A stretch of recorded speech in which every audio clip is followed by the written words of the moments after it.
దినవృత్తాంతాల 2వ గ్రంథం తెరవండి పిల్లరా.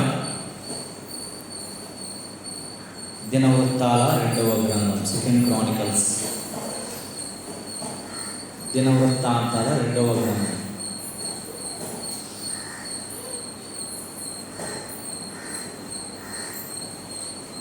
పదమూడవ అధ్యాయం.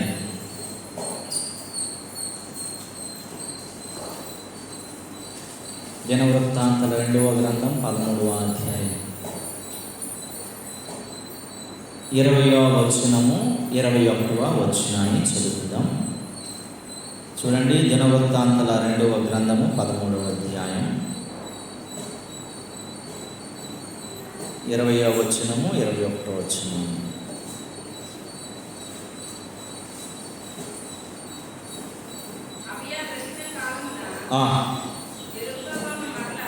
యెరోబాము మరలా బలము పొందలేదు.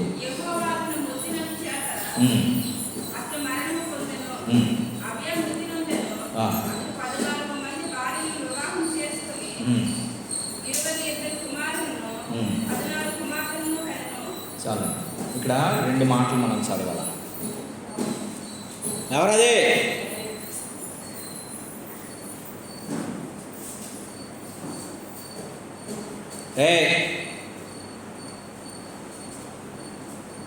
చూడండి, 20వ వచనంలో యెరోబాము బలము పొందలేదు, అబియా వృద్ధి పొందెను. యెరోబాము బలము పొందలేదు, అబియా వృద్ధి పొందెను. తీసారా మాట? దినవృత్తాంతాల 2వ గ్రంథము 13వ అధ్యాయం 20-21. యెరోబామట బలము పొందలేదు, అబియా వృద్ధి పొందెను. ఈ మాటలు మనం చాలా జాగ్రత్తగా ఆలోచించాలి. ఈ మాటలు చాలా జాగ్రత్తగా గమనించాలి. యెరోబాము అంటే అర్థం ఏంటంటే బలిసినవాడు, శక్తివంతుడు.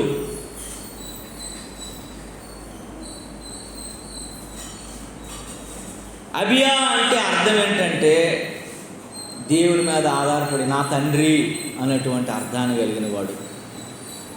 వీరిద్దరు కూడాను ఎవరయ్యా అనంటే వీరు సామాన్యమైనటువంటి వారు కాదు, వీరు అసామానులు కాదు. వీరు 2 దేశాలకు ప్రాతినిధ్యం వహిస్తూ పరిపాలిస్తున్నటువంటి రాజులు. ఎవరు? యెరోబామును అబియా.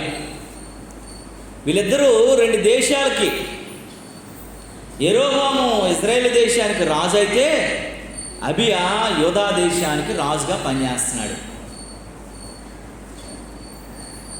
యెరోబాము ఇజ్రాయేల్ దేశానికి రాజు ప్రాతినిధ్యం వహిస్తున్నాడు.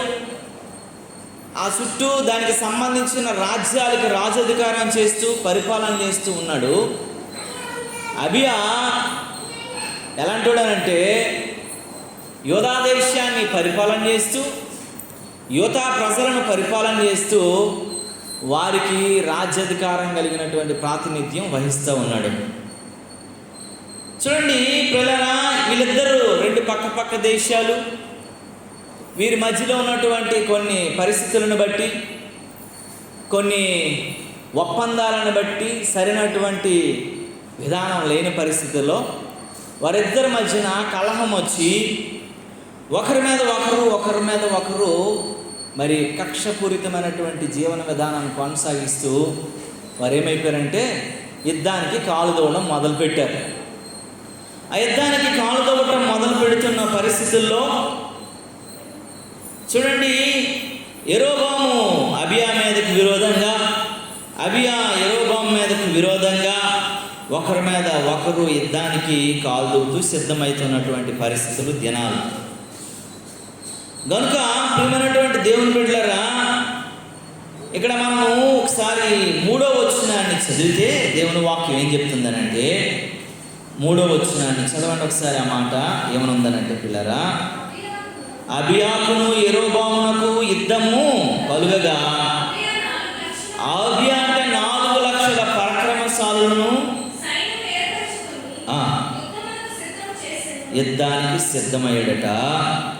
యెరోబాము 8 లక్షల మంది పరాక్రమశాలులను ఏర్పాటు చేసుకొని అతనికి ఎదురుగా వారి యుద్ధమునకు వ్యూహపరిచింది. ఈ మాటలు చాలా జాగ్రత్తగా గమనించాలి, ఆలోచించాలి. దేవుని వాక్యాన్ని మనం పదే పదే మనసు పెట్టి గమనించే వారం ఉండాలని దేవుని వాక్యం తెలియజేస్తూ ఉంది. దేవుని మాటకు మనం లోబడే వారంగా, దేవుని మాటకు విధేయత కలిగిన వారంగా, దేవుని సముఖంలో, దేవుని సన్నిధిలో నీవు నేను మనం ఆలోచించే వారంగా ఉండాలని దేవుని వాక్యం హెచ్చరిస్తూ ఉంది ఉదయకాల సమయం. చూడండి ఈ పిల్లరా, దేవుని మాట ఏం చెప్తుందనంటే, అబియాకి 4 లక్షల మంది సైన్యం ఉన్నారట. యెరోబాముకి ఎంతమంది ఉన్నారమ్మా? 8 లక్షల మంది ఉన్నారట. అబియాకి 8 లక్షల మంది, యెరోబాముకి 8 లక్షల మంది సైన్యం ఉన్నారు. అబియాకి ఎంతమంది ఉన్నారు? 4 లక్షల మంది. అయితే ఈ యొక్క మాటలు మనం చూస్తే, ఈ 8 లక్షల మందిని యుద్ధానికి ఎంట పెట్టుకొని యెరోబాము వచ్చాడు. 4 లక్షల మందిని ఎంట పెట్టుకొని అబియా యుద్ధానికి వచ్చాడు.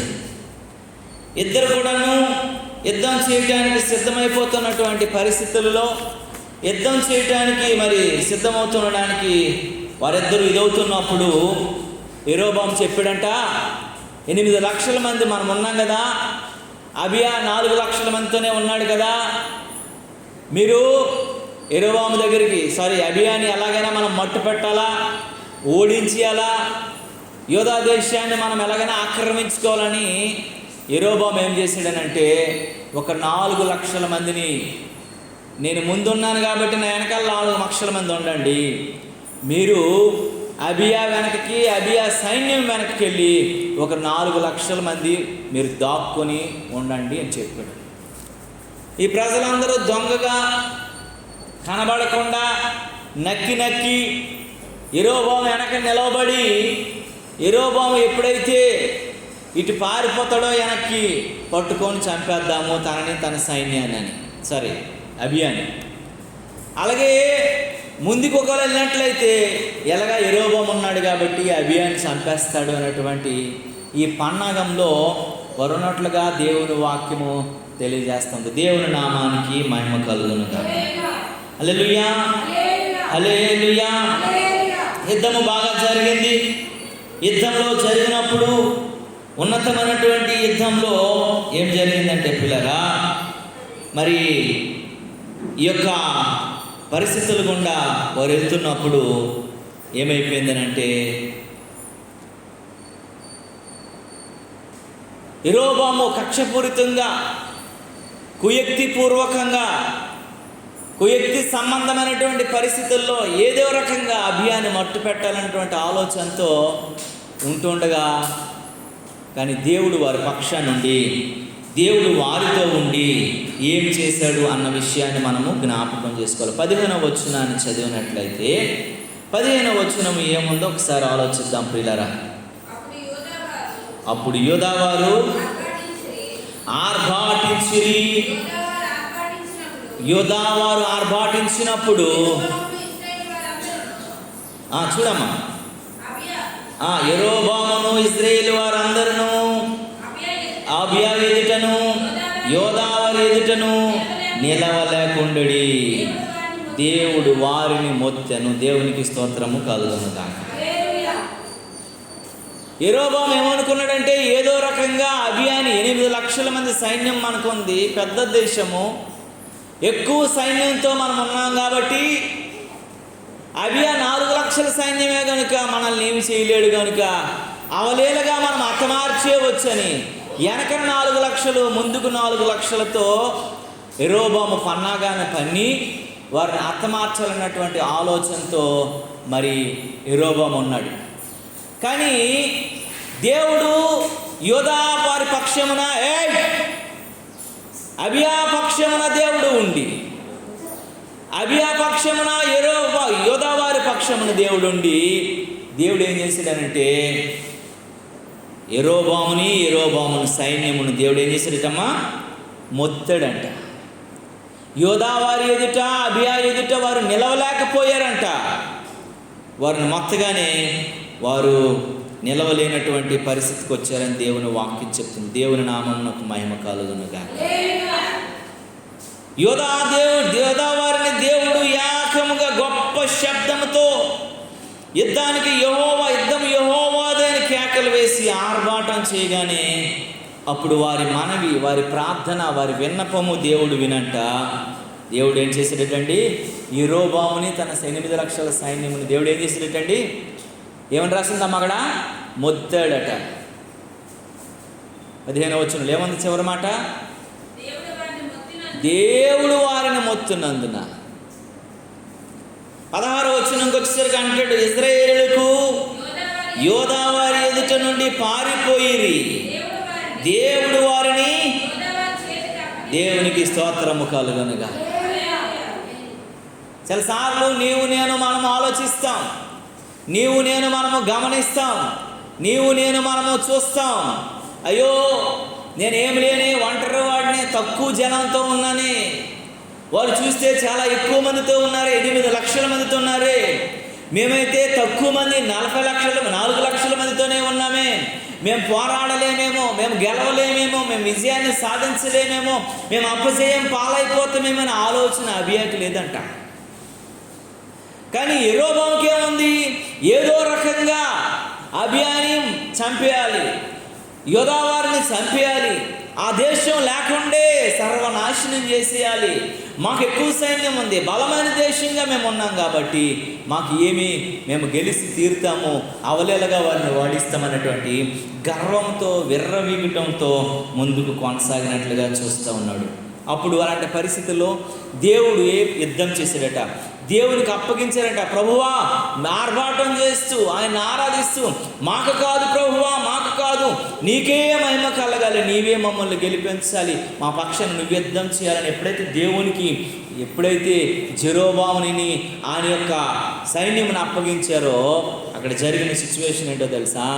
దేవుడు యుద్ధం చేసి వారిని మొత్తటమే కాకుండాను ఇజ్రాయేల్ అంతా యోధా వారి ఎదుట ఏమైపోయారటండి? నిలవలేకపోయారట, పారిపోయారని దేవుని వాక్యం చెప్తుంది. దేవుని నామానికి మహిమ కలుగునుగా. ఆ మాట అంటాడు, దేవుడు వారి చేతికి అప్పగించాను. దేవుడు వారి చేతికి, యోధా వారి చేతికట అప్పగించేసాడటండి. కొన్నిసార్లు నువ్వు విర్రవీగిపోతున్నారేమో చాలామంది, అయ్యో నీ మీద శత్రువులు ఉన్నారని, నిన్ను వ్యతిరేకంగా మాట్లాడేవారు ఉన్నారని, నేను దుఃఖపరిచేవారు ఉన్నారని నువ్వు దిగులు పడిపోతున్నావేమో. నువ్వు దేవుని చేతికి అప్పగిస్తే వాడు నిన్ను దేవుని చేతికి నీ చేతికి దేవుడు అప్పగిస్తాడు. నువ్వు దేవుని చేతికి అప్పగిస్తే వారిని దేవుడే నీ చేతికి అప్పగిస్తాడు. 8 లక్షలు ఉన్నదని పన్నాగాల పని విర్రవీగిపోయి ఎలాగని అర్థమార్చాలని 4 లక్షలు ఉన్నవారిని యోధా దేశం లేకుండా చేసేయాలన్నటువంటి ఆలోచనతో జెరోబాము పన్నిన పన్నాగము ఎలాగైపోయిందనంటే చాలా భయంకరమైన స్థితికి వచ్చింది. చూడండి 17వ వచనంలో ఏమని రాస్తుందనంటే, అబియాను అతని జనులను ఘోరంగా సంహరించిరి, ఇజ్రాయేలు వారిలో 5 లక్షల పరాక్రమశాలులు హతులైపోయారట. యోధా వారు 4 లక్షలు ఉన్నటువంటి వారు 8 లక్షల మందితో యుద్ధం చేస్తున్నప్పుడు ఆ యుద్ధంలో ఏమైపోయారటండి? 4 లక్షలు ఉన్న వాళ్ళు ఎంతమందిని చంపేశారు? 5 లక్షల మందిని చంపేశారు, హతమార్చేశారు. అడంటాడు చూడండి, అబియాను అతని జనులను వారిని ఘోరంగా సంహరించేశారు. ఇజ్రాయేలు వారిలో 5 లక్షల మంది పరాక్రమశాలులు హతులైపోయారట. దేవుని నిండు మనసుతో మనం స్తోత్రం చెల్లించాలి. దేవునికి స్తోత్రం కలుగునుగాక. హల్లెలూయా. నీవు ఈ లోకంలో ఎర్రవిగే మనుషులతో, గర్వించే మనుషులతో, తొడగొట్టే మనుషులతో, నువ్వు గొడవలాడలేని పరిస్థితిలో, యుద్ధం చేయలేని పరిస్థితిలో, పోరాడలేనటువంటి పరిస్థితిలో నువ్వు ఉన్నట్లయితే, వారు బలం ఎక్కువైపోయిందని నేను బలహీనుని అనుకుంటున్నావేమో, నేను సాగలేకపోతున్నాను అనుకుంటున్నావేమో, నేను ప్రతిదండించలేకపోతాను అనుకుంటున్నావేమో. నేను అనుకూలంలో లేని ప్రతికూల పరిస్థితులు గుండా నేను ఎదురెదుతున్నానని అనుకుంటున్నావేమో. దేవునికి నువ్వు అప్పగించినట్లయితే దేవుడు నీకు అప్పగిస్తాడని దేవుని వాక్యం చెబుతూ 8 లక్షల ప్రజలతో దేవుడు 4 లక్షల మందితో యుద్ధం చేయించి 5 లక్షల మందిని హతమార్చేసినట్లుగా దేవుని వాక్యము తెలియజేస్తుంది. దేవునికి స్తోత్రము కలుగును. ప్రియమైనటువంటి దేవుని బిడ్డలారా, నీవు నేను మనము ఆలోచించాలి. యెరోబాము సైన్యము నుండి 5 లక్షల మంది సైనికులు చనిపోయారట. అబియా సైన్యము నుండి 4 లక్షల మందిలో ఒక్కరు కూడా చనిపోవడమే కాకుండానట, దేవుని వాక్యం ఏం చెప్తుందో తెలుసా అండి, ఒక చిన్న గీత కూడా పడలేదంట. 5 లక్షల మంది జెరోబాము సైన్యం చనిపోయారు. 4 లక్షల మంది ఉన్నటువంటి వారిలో ఒకరు చచ్చిపోవటం కాకుండా, ఒక్కరు కూడా చావకుండా ఒక చిన్న గీత కూడా పడలేదంట. దేవుని నామానికి మహిమ కలుగునుగా. చిన్న గాయాల పాలు కూడా అవ్వలేదు, ఒక్కరిని కూడా కోల్పోలేదు. చూడండి, విర్రవీగినటువంటి జెరోబాము సైన్యము, జెరోబాము అంట ఓడిపోయారంట.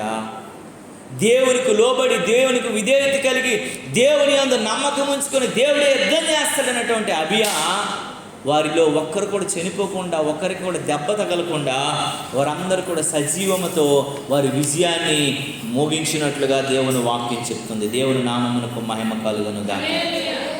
అందుకే దేవుని వాక్యం ఏం చెప్తుంది? మొట్టమొదటి మనం చదివినటువంటి మాటలలో ఏమని మనం నేర్చుకున్నాము? మొట్టమొదటి ఏమని చదివామమ్మా? యెరోబాము బలము పొందలేదు, అబియా వృద్ధి చెందెను. దేవునికి స్తోత్రము కలుగునుగా. జెరోబాము అంటే అర్థం ఏంటి? బలవంతుడని, బలిసినవాడని, శక్తివంతుడని, సామర్థ్యము కలిగిన వాడని. కనుక బలము పొందలేదంట. 8 లక్షల మంది ఉన్నారు, అబియా సైన్యం 4 లక్షల మంది ఉన్నారు. కానీ అబియాతో ఏం చేయలేకపోయారండి? వాళ్ళు గెలవలేకపోయారు. గెలవలేదు కాదు కదా, 5 లక్షల మందిని పోగొట్టేసుకున్నారు.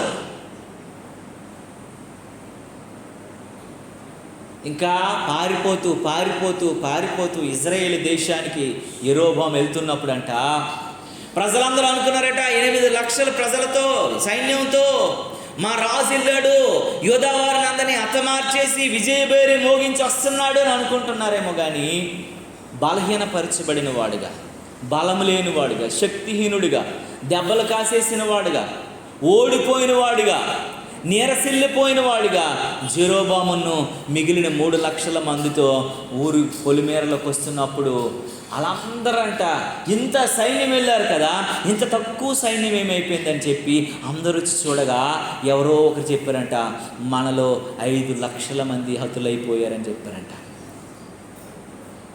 వాళ్ళందరూ కూడా వచ్చేసి కాలు దువ్వుతూ కోపంతో రగిలిపోతా అంటున్నారు, అయ్యో జెరోబామా, మా పిల్లల్ని నీకు అప్పగించాం కదయ్యా, అయ్యో మా భర్తలను అప్పగించాం కదయ్యా, మా కొడుకులను అప్పగించాం కదయ్యా, మా అన్నదమ్ములను అప్పగించాం కదయ్యా, సైన్యంలో దేశ రక్షణ కొరకు వారిని అందరిని అప్పగిస్తే వారందరినీ నువ్వు పొట్టన పెట్టుకున్నావే, వారందరినీ మాకు లేకుండా చేసేసావే, వారందరి మీద మేము ఆధారపడిన వారం కదా, వారెవరు లేకుండా మమ్మల్ని చేసేసావని చెప్పేసి అంట దుఃఖంతో రగిలిపోయారట యెరోబాము మీద. ఎవరండి? ఇశ్రాయేలు ప్రజలందరూ కూడా. అబియా యోధా దేశానికి వస్తున్నప్పుడు ప్రజలందరినీ వారి వారి యొక్క మనుషులను చూసుకోగానే సంతోషంతో స్వాగతిస్తూ, ఆనందంతో జైలు కొడుతూ అబియాకి వందనమనంటూ స్వాగతం పలుకుతూ ఉన్నారంట. దేవుని నామానికి మహిమ కలుగునుగా. నువ్వు దేవుని బట్టి ఆనందించాలి, దేవుని బట్టి గర్వపడాలి. దేవుని బట్టినంటే నీ కొందరు రథములను బట్టి, కొందరు గుర్రములను బట్టి అతిశయించురు, కానీ నేనైతే నా దేవుడని యెహోవాని బట్టి అతిశయిస్తాను అని అంటాడు. జెరోబాము తనకున్న 8 లక్షల సైన్యమును బట్టి, తనకున్నటువంటి బలమును బట్టి, తనకున్నటువంటి అధికారమును బట్టి, తనకున్నటువంటి శక్తిని బట్టి, తనకు ఉన్నటువంటి పరాక్రమమును బట్టి, ఆయుధాలను బట్టి అతిశయించాడు. అబియా దేవుని బట్టి, దేవునికి ఉన్న శక్తిని బట్టి, దేవుడు చేసే కార్యాలను బట్టి అతిశయించాడు. జెరోబాము తనకున్న దానిని బట్టి అతిశయించబట్టే వాటం పాలైపోయాడు. 5 లక్షల సైన్యాన్ని పోగొట్టుకున్నాడు, అవమాన పాలైపోయాడు. దేవుని బట్టి ఆనందించారు, దేవుని మీద ఆధారపడ్డారు కాబట్టి వారు ఒక్కరికి కూడా 4 లక్షలలో చిన్న గీత పడకుండా, ప్రాణాపాయం లేకుండా విజయ డంక మోగించి మళ్ళీ యోధా రాజ్యానికి వచ్చారు. దేవుని నామానికి మహిమ కలుగునుగాక. హల్లెలూయా, హల్లెలూయా.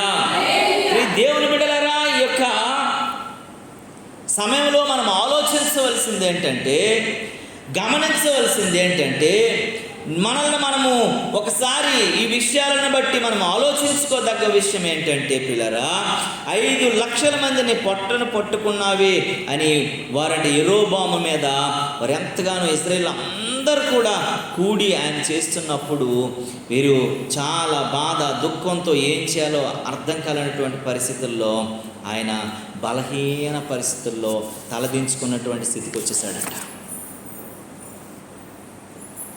చూడండి, ఈ మాటలు మనం చాలా జాగ్రత్తగా ఆలోచిస్తే, యెరోబాము అపజయం పొందాడు, అబియా విజయం పొందాడు. యెరోబాము 5 లక్షలను పోగొట్టుకున్నాడు, అబియా ఒక్కడిని కూడా పోగొట్టుకోలేదు. నేను మీకు చెప్పేది ఏంటంటే, వీరిద్దరు కూడాను రాజులే, వీరిద్దరూ పరాక్రమశాలులే, వీరిద్దరు కూడా దేవుని తెలుసుకున్న వారే, వీరిద్దరు కూడా దేవుని సముఖంలో ఉన్నటువంటి వారే, వీరిద్దరూ ప్రార్థన చేసేవారే, వీరిద్దరూ దేవుని స్తుతించేవారే. అయినప్పటికీ ఒకరు దుఃఖంలోను, ఒకరు సంతోషంలోను, ఒకరు విజయంలోను, మరొకరు అపజయంలోను, ఒకరు ఆనందంలోను, మరొకరు అనేక మందిని పోగొట్టుకున్నానన్నటువంటి బాధలో ఉన్నారు. ఎందుకనంటే మనల్ని మనం ఒక్కమారు ఈ జ్ఞాపకం చేసుకోవాల్సింది ఏంటంటే, ఇతను బలహీనపరచబడటానికి, ఆయన బలపరచబడ్డానికి గల కారణం ఏంటంటే, ఒకసారి వీరి కొరకు కొన్ని విషయాలు మనము జ్ఞాపకం చేసుకోగలగాలి. ఒక వ్యక్తి విజయాన్ని సాధించడానికి, ఒక వ్యక్తి విజయం సాధించకపోవడం, ఇద్దరు క్రైస్తవులే, ఇద్దరు దేవుని నమ్మినోలే, ఇద్దరు దేవుని మీద ఆధారపడినోలే, కానంట వారి జీవన విధానాలు, వారి భక్తి విధానము, వారి దేవునితో నడిచే విధానం, వారు ఉన్నటువంటి పరిస్థితులు ఎలా ఉన్నాయనేది మనం ఆలోచించాలి. జెరోబాముకి 8 లక్షలు ఉన్నారు, అబియాకి 4 లక్షలే ఉన్నారు. జెరోబాము చాలా బలవంతుడు, అబియా సామాన్యమైనటువంటి మనిషి. కానీ అబియా మాత్రమే విజయం సాధించాడు. అబియా పక్షాన్నే దేవుడు ఉన్నాడు, అబియా ప్రార్థనే దేవుడు ఆలకించాడు, అబియా పక్షాన్ని, సైన్యం పక్షానే దేవుడు యుద్ధం చేశాడు. జెరోబాము పక్షాన, జెరోబాముతో దేవుడు ఉండలేదు, యుద్ధం చేయలేదు. గల కారణాలు ఏంటో కొన్ని మాటలు మనము జ్ఞాపకం చేసుకుందాం. ఇజ్రాయేలు కొరకు అంటే జెరోబాము కొరకు ఒక 3 విషయాలు, అబియా కొరకు ఒక 3 విషయాలు జ్ఞాపకం చేసుకుందాం. దేవుని నామానికి మహిమ కలుగునుగాక. మొదటి రాజుల గ్రంథము 15వ అధ్యాయము 30వ వచనాన్ని చూడండి ప్రియులారా. మొదటి రాజుల గ్రంథము ఫస్ట్ కింగ్స్ చూడండి, 15వ అధ్యాయం 30వ వచనాన్ని చదవండి ప్రియులారా.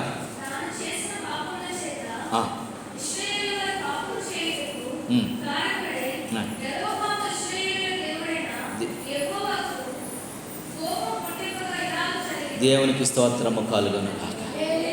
ఇలాగ జరగడానికి, యెరోబాము ఓడిపోవడానికి, యెరోబాము సైన్యంలో 5 లక్షల మంది చచ్చిపోవటానికి, వారి యొక్క పిల్లలు, వారి యొక్క తల్లిదండ్రులు, వారి యొక్క అన్నదమ్ములు, వారి యొక్క అక్క చెల్లెళ్ళు గుండ్లు బాదుకొని రోధించడానికి, ఆ ఇజ్రాయేల్ దేశంలో ఆ శోక సముద్రంలో ఉండటానికి, వారి కష్టకాలంలో దిగజారిపోవడానికి గల కారణం ఏంటో తెలుసా ప్రియులరా? ఏంటండి, యెరోబాము ఎలాంటోడటండి, తాను చేసిన పాపమును ఇజ్రాయేలు వారికట చేయుటకు కారకుడయ్యాడంట. జెరోబాము పాపం చేయటమే కాకుండా, జెరోబాము తప్పు చేయటమే కాకుండా, జెరోబాము దేవునికి వ్యతిరేకంగా జీవించటమే కాకుండా, తన ప్రజలందరినీ కూడా ఏం చేసేవాడటంటే పాపం చేయడానికి కారకుడయ్యాడట. అడంటాడు, తాను చేసిన పాపము చేత ఇశ్రాయేలు పాపము చేయుటకు కారకుడై యెరోబాము ఇశ్రాయేలు దేవుడైన యెహోవాకి కోపాన్ని పుట్టించేశాడట. ఆడు పాపం చేయకపోవడమే కాకుండాను ప్రజలందరితో కూడా ఏం చేయిస్తుండేవాడటండి? పాపం చేయిస్తుండేవాడంట. అంత బాధాకరమైన సంగతి చూడండి. రాజు అంటే ఎంత బాధ్యత ఉంటుంది. 8 లక్షల సైన్యమే ఉందంటే ఎంతమంది ప్రజలు ఉంటారు, ఎన్ని కుటుంబాలు ఆధారపడి ఉంటాయి, ఎన్ని సామంత రాజ్యాలు ఆధారపడి ఉంటాయి, ఎంత బాధ్యత, ఎంత బరువు, ఎంత జ్ఞానము, ఎంత ఆలోచన ఉండవలసినటువంటి రాజు అంట. ఆయన పాపం చేయటమే కాకుండా ప్రజలందరితో ఏం చేయిస్తున్నాడటండి? పాపం చేయించే వ్యక్తిగా ఉన్నాడట. కొంతమందికి పాపం చేయటం చేత కాదు, కొంతమందికి పాపం చేయటం అంటే భయం, కొంతమందికి పాపం చేయటం అంటే దిగులు, కొంతమంది పాపాన్ని ప్రేరేపించడం అంటే దానికి పెద్ద ఇష్టపడరు. దేవుని భయంతో అయ్యో నేను చేస్తున్న తప్పని ఆలోచనలో ఉంటారు. అలాంటి వాళ్ళ దగ్గరికి వెళ్ళంట చెప్తున్నాడట, నేను రాజు, నేను చెప్తున్నాను, నీకు నచ్చినట్లు బ్రతుకో, నువ్వు నచ్చినట్లు జీవించు. ఫర్ ఎగ్జాంపుల్ వడ్డీ వ్యాపారం చేసేవాడు ఉన్నాడు అనుకోండి. అప్పుడు వడ్డీ వ్యాపారం చేయటం భయమే. అడిగి చేసేటట్ట, నువ్వు వడ్డీకి ఇవ్వు, నాకు కొంచెం పన్ను కట్టు, నువ్వు వడ్డీలు తిప్పు, నువ్వు చక్కెర వడ్డీ, భూచక్కెర వడ్డీ, ఇంకే చక్కెర వడ్డీ ఉంటే అన్నీ తీసుకొని నాకు వడ్డీ నాకు కొంత డబ్బులు కట్టురని చెప్తున్నాడట. అందరూ వచ్చేసి ఎందుకు రాని వెలగైపోతున్నానంటే, నన్ను అడగొద్దు, మా గురువు గారు అయినటువంటి యెరోబామును అడగండి. మేము ఇలాగైపోవడానికి కారణం ఎవరు? మా రాజు అయినటువంటి యెరోబామే. ఇంకొకటి త్రాగుబోతుడు అయిపోయాడంట. నువ్వు త్రాగుబోతున్నావు ఎందుకు రా, నీ మంచిది కాదురని అంటే, నన్ను అడగొద్దు, నా రాజు అయినటువంటి యెరోబామును అడుగు. దానికి కారణం ఎవరు? మా రాజుగారే. రే బాబు, నువ్వేట్రా, నువ్వు ఇలాంటి పరిస్థితుల్లో, ఇలాంటి దొంగ పనుల్లో, ఇలాంటి వ్యాపారాలను ఉన్నావనంటే నన్ను అడగొద్దు, నేను చేసినటువంటి దాని అంతటికి ఎవరిని అడగాల? మా గురువు గారు, మా ప్రెసిడెంట్, ఇవన్నింటికి కారకుడైనటువంటి మా రాజుని అడగండి అంటున్నారు ప్రజలు. ఆయన చెడిపోవడమే కాదు, ప్రజలందరూ చెడిపోవటానికి కారకుడైపోయాడంట. దేవునికి స్తోత్రం కలుగునగా. ఒక మాదిరి మనం మొన్న అనుకున్నాం కదా, శుక్రవారం నాడు ఏం చెప్పాను? యథా రాజా తథా ప్రజ. రాజు ఎలా ఉంటే ప్రజలు కూడా అలాగే ఉంటారు. నాయకుడు ఎలా ఉంటే నడిచేవారు కూడా అలాగే ఉంటారు. కానీ ఇక్కడ రాజే త్రోవ తప్పిపోయాడు, రాజే సైడ్కి వెళ్ళిపోయాడు, రాజే మంచికి లేడు. రాజు మంచికి లేకపోవటమే కాకుండా ఆ ప్రజలు చెడిపోవడానికి కూడాను ప్రేరేపితుడైపోయాడంట. దేవునికి స్తోత్రము కలుగునుగా. తాను చేసిన పాపముల చేత ఇశ్రాయేలు వారు పాపము చేయుటకు యెరోబాము కారకుడైపోయాడంట. దేవుడైన యెహోవాకి ఏం పుట్టించాడటండి? కోపం పుట్టించేశాడంట. దేవుడు ఓర్చుకోలేకపోతున్నాడు, దేవుడు తట్టుకోలేకపోతున్నాడు. దేవుడు యెరోబామును చూడగానే ఈడు ఎలాంటోడు రా బాబు, ఎలాంటోడేట్రా బాబు అనేటువంటి ఆలోచన వచ్చేసింది. దేవునికి స్తోత్రము కలుగునుగాక.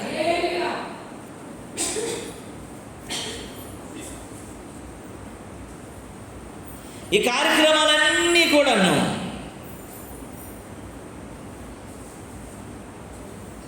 ఈ ప్రజలందరూ పాడైపోవడానికి, ఈ ప్రజలందరూ చెడిపోవడానికి, ఈ ప్రజలందరూ పాపాన్ని మూటగొట్టుకోవడానికి ఆ నాయకుడే కారకుడంట.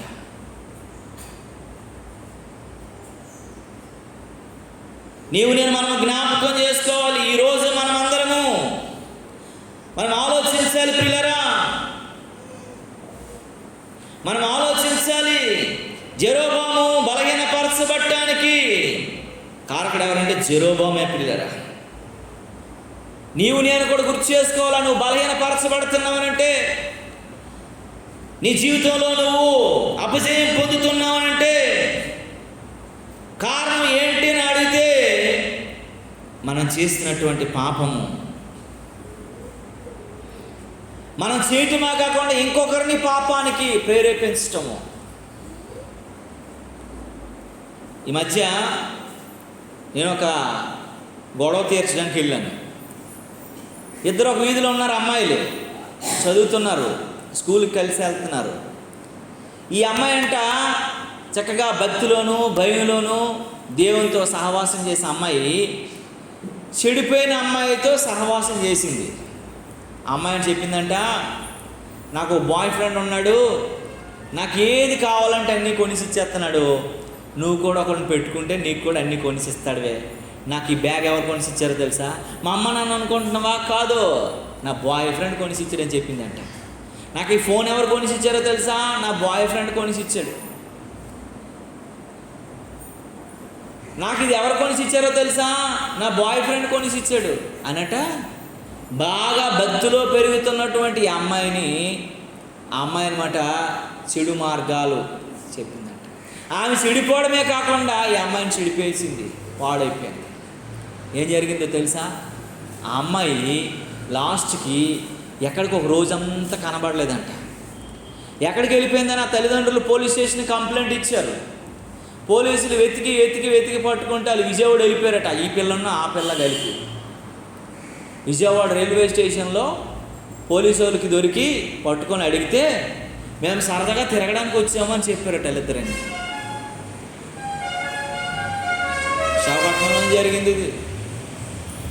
సరదాగా తిరగడానికి వచ్చారట. ఆ లేడీ పోలీసులు ఉంటారు కదా, ఇద్దరిని కూడా కర్రలు పట్టుకొని మరి మామూలు కొట్టకుండా 2 రేవులు వేసేసి, మేము అక్కడ వైజాగ్లో ఉన్న పోలీసులు, ఇక్కడ విజయవాడలో ఉన్న పోలీసులు, మేము నెత్తి కొట్టుకొని మీరు ఏమైపోయారని ఎతుకుతుంటే తిరుగుతుంటే రాత్రి పగల అనుకుంటాను, మీరు దేనికి వచ్చారంటే తిరగడానికి వచ్చారని చెప్తారంటే చిత్తకొట్టు వదిలేశారట ఇద్దరికి. పిల్లరా, ఆ పిల్ల చెడిపోవడమే కాదు, ఆ పిల్ల పాడైపోవడమే కాదు, ఇంకో పాపను ఏం చేసిందామే? చెడిపేసింది. జెరొబాము చెడిపోవడమే కాదు, ప్రజలందరినీ ఏం చేసినట్టండి? చెడు మార్గాల గుండా నడిపించాడు. చెడు మార్గాల్లో నడవటానికి కారణమయ్యాడు ఏంటంటే, మనం ఒకసారి ఆలోచించాలా, మనం గమనించాలా. మనము రెచ్చిపోకూడదు. క్రమములో ఉన్నవారమా, అక్రమములో ఉన్నవారమా, మంచి మార్గములో నడిచేవారమా, చెడు మార్గాలను నడిచేవారమా, మనం ప్రేరేపించబడిన వారం ఉన్నామేమో జ్ఞాపకం చేసుకోవాలి. దేవుని బిడ్డలారా, నువ్వెలా ఉన్నావు అనేది ఆలోచించాలి. ఒక చిన్న కథ మీకు చెప్తాను ఈ సమయంలో. ఒక ఆయనంట ఒక ఊరిలో పైసా కూడబెట్టుకొని ఒక గుర్రబండి, అంటే జట్కా బండి అంటారు కదా, గుర్రబండి కొనుక్కోవాలనుకున్నాడు. ఈ గుర్రబండి కొనుక్కోవాలనుకొని ఎన్నో సంవత్సరాలుగా గుర్రబండి కొనుక్కొని నేను తోలుతాను, నేను కొంచెం డబ్బులు సంపాదించుకుంటాను, కొంత ధనాన్ని దాచుకొని నా భార్య బిడ్డలు నేను పోషించుకుంటాను అనే ఉద్దేశంతో కొంత డబ్బులు సంపాదించుకొని ఒక 50,000 సంపాదించుకొని ఒక సంతకి వెళ్ళాడట ఈ జట్కా బండి కొనుక్కుందామనేసి. అయితే గుర్రబండి కొనుక్కుందామని వెళ్ళేసరికి ఆ సంత అంతా కూడా చూస్తున్నాడట. ఎక్కడ మంచి బండి ఉంటుంది, ఏం మంచి బండి ఉంటుంది, ఏది గట్టిగా ఉంటుంది, ఏది మంచి గుర్రం, ఏది జబ్బు లేని గుర్రం, ఏది బాగా పరిగెత్తగలిగిన గుర్రం, ఏది మంచి ఆరోగ్యకరంగా ఉంది, ఏది మంచి యవనంలో ఉంది అని అనేకమైనటువంటి గుర్రపు బళ్ళన్నింటినీ కూడా సంతలో పెడితే పరిశీలన చేస్తున్నాడట. ఒక గుర్రపు బండి కనిపించిందట, చాలా బాగుందంట, చక్కగా ఉందంట, కొత్తగా ఉందంట, ఆ గుర్రం కూడా చాలా మంచిగా ఉందంట. అలాంటి గుర్రాన్ని చూసి ఆ యొక్క బండిని చూడగానే ఇది కొనుక్కుంటే బాగుంటుందని ఒక ఆలోచన ఆయనకు కలిగింది. అయ్యా ఎంతకి ఇస్తామనంటే, అయ్యా ఇది నేను 50,000 చెప్తున్నాను, నీకైతే 45,000కి ఇచ్చేస్తానని చెప్పాడంట. 45,000కి ఇచ్చేస్తానంటే బేరం కుదిరిపోయింది, అన్నీ బాగా మంచిగా మాట్లాడుకున్నారు. ఈ బండి ఈ యొక్క గుర్రాన్ని నీకు ఇచ్చేస్తామని అన్నాడు, అన్నీ బాగున్నాయి. బేరం కుదిరిపోయిన తర్వాత ఇంకా తీసుకుని వెళ్దాము ఇంకా అనేసరికి ఆయన మాట చెప్పాడంట, బాబు నువ్వు ఒక విషయాన్ని మాత్రం గుర్తుపెట్టుకోవాలా, నీకు నేను అమ్ముతున్నాను కానీ అమ్మితే ఈ గుర్రం బండిని నువ్వు నడపాలంటే అన్ని గుర్రం బండిలు లాంటి బండి కాదు నా బండి అన్నాడట. ఎందుకనంటే ఆ బండిలు వేరు, అవి ఏ చెప్తుంది అంటే నా బండి అలాగే వినదు, నేను 3 ఇంగ్లీష్ మాటలు దానికి నేర్పించాను, ఈ 3 ఇంగ్లీష్ మాటలు చెప్తేనే నా గుర్రం బండి నడుస్తుంది, పరిగెత్తుతుంది, ఆగుతుంది. నువ్వేది చెప్పినా ఆగదు. ముందు నువ్వు కొనే ముందు నాకు డబ్బు ఇచ్చే ముందు ఇక్కడ కూర్చొని 3 ఇంగ్లీష్ మాటలు నువ్వు నేర్చుకోవాలి అన్నాడట. ఆ చెప్పు నాకు బండి బాగా నచ్చిపోయింది, బాగా ఇష్టపడిపోయిన బండిని ఏదో రకంగా ఈ బండిని నేను కొనుక్కొని నేను తోలుకోవాలని చెప్పేసి ఆయనట కొనుక్కోవడానికి చాలా ఆహ్లాదపడిపోతూ సంతోషపడిపోతున్నాడట. మొట్టమొదటి ఏంటంటే నువ్వేం నేర్చుకోవాలంటే రెడీ అనాలట. నువ్వు రెడీ అనగానే బండి చాలా గుర్రం వెళ్ళిపోయి ఆ బండిలో పరిగెత్తడానికి రెడీ అయ్యి నిలబడుతుంది, ఉరకలేయడానికి రెడీగా నిలబడుతుంది, ఆ కళ్ళెం పెట్టించుకోవడానికి రెడీగా ఉంటుంది, లాగే పని నాకు వచ్చిందని ఆలోచనలోకి వచ్చేస్తుంది, బలమంతా తెచ్చుకుంటుంది, శక్తి అంతా తెచ్చుకుంటుంది, ఇంకొక ఆలోచన లేకుండా పరిగెత్తడానికి రెడీగా నిలబడుతుందని చెప్పాడంట.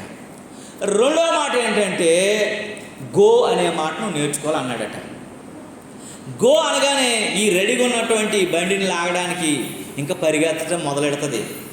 ఎక్కడ ఆగదు, చాలా బలంగా పరిగెడుతుంది, చాలా సరిగా పరిగెత్తుతుంది, ఎక్కడ ఆగకుండా పరిగెత్తుతుంది అని చెప్పేసి మరి రెండో మాట గో అనే మాటని చెప్పుడట. మూడో మాట కూడా ఉందయ్యా, పరిగెత్తిన బండి మరి ఆగాలి కదా, మరి ఆగాలనుకుంటే నువ్వు ఆగు అంటే ఆగదు, దీనికి స్టాప్ అంటేనే ఆగుతుంది, లేకపోతే ఆగదని అన్నాడట. ఈ డబ్బులు, ఈ లెక్కలు, ఈ గాబర్లో ఈ మూడు మాటలు వినేసాడు కాబట్టి రెడీ గో స్టాప్ అంటే అయిపోతుంది కదా అని చెప్పేసి ఒక ఆలోచనలోకి వచ్చేసాడు. ఆలోచనలోనికి రాగానే జరిగినటువంటి సిచ్యువేషన్ ఏంటో తెలుసా పిల్లరా? ఇంకా ఆలోచనలోనికి రాగానే ఆయన ఆలోచించే మాట ఏంటంటే ఇంకా నాకు అన్నీ వచ్చేసేలా అని అనుకున్నాడు. సంతోషం అయిపోయింది, ఫోన్ తీసి అందరికీ ఫోన్లు చేస్తున్నాడు. నేను గుర్రపు బండిని కొనేసాను, ఇంకా నాకు మంచి బండి దొరికిపోయింది, కొత్త బండి దొరికిపోయింది, రేపటి నుంచి ఇంక నేను మన మార్కెట్లో పెడతాను, మీరు ఎవరైనా రావాలంటే మిమ్మల్ని తీసుకొచ్చేస్తాను, మీరందరూ రెడీగా ఉండండి, ఇప్పుడే పూజకి వచ్చేస్తున్నాను, గుడికి తీసుకొస్తున్నానని చెప్పేసి సంతోషంలో బండి ఎక్కి కూర్చున్నాడట. బండి ఎక్కి కూర్చోగానే రెడీ అని అన్నాడట. గుర్రం ఎలా బొర్రూపి నేను రెడీగా ఉన్నానని చెప్పింది. అయితే గో అన్నాడట.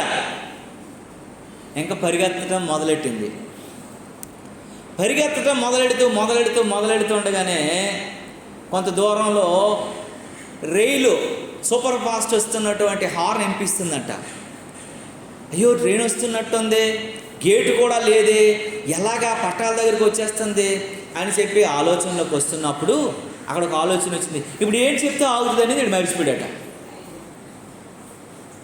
ఎరడానికి గుర్తుంది, పరిగెత్తడానికి గుర్తుంది, కానీ ఏం చెబితే ఆగుతుందో గుర్తు రావట్లేదు. ఎంతగా ఎత్తుక్కుంటున్నా సరే ఈ ఫోనుల్లోనూ, ఈ డబ్బుల్లోనూ, ఈ లెక్కల్లోనూ కొనాలనే సంతోషంలో అది ఎలాగాపాలో తెలియనటువంటి పరిస్థితికి వెళ్ళిపోయినా. బండి స్పీడ్గా పరిగెడుతుంది, ఆగట్లేదు. ఇది ట్రైన్ స్పీడ్గా వచ్చేస్తుంది, ఇంకా పట్టాల దగ్గర అయిపోయింది. అమ్మ ఆగవా తల్లి, నీకు బిస్కెట్లు పెడతానే, మమ్మ నీకు గడ్డి పెడతానే, నీకు కుడితి పెడతానే, నీకు పిండి పెడతానే, నీకు అది పెడతానే, నీకు సబ్బు పెడతానే, నీకు స్నానం చేయితే నేను బతిమాలుతూ ఉన్నాడట ఆ గుర్రానికి. అతనేం చెప్పాడు ముందని? స్టాప్ అంటే తప్ప ఆగదురా బాబు అన్నాడు. ఈ స్టాప్ అనే మాట ఇటు మరిచిపోయాడు. చెప్తున్నాడు, అమ్మా నీకు కాలు మొక్కుతున్నా తల్లే, రైలు వచ్చేస్తుంది, ఆగే తల్లే, ఎంత నెత్తుకుంటున్నా, ఎంత గుండెలు బాదుకుంటున్నా, ఎంత కళ్ళెం లాగుతున్నా ఆగట్లేదంట, పరిగెడుతుందో. ఇంకా దానికి ఏంటి చెప్పాడైనా? గో అన్నాడు, అది ఒకటే గుర్తుంది. ఇంకా స్టాప్ అన్నంతవరకు ఆగదు. వెళ్ళేసరికి రైలు పట్టాల దగ్గరికి వెళ్ళిపోయింది.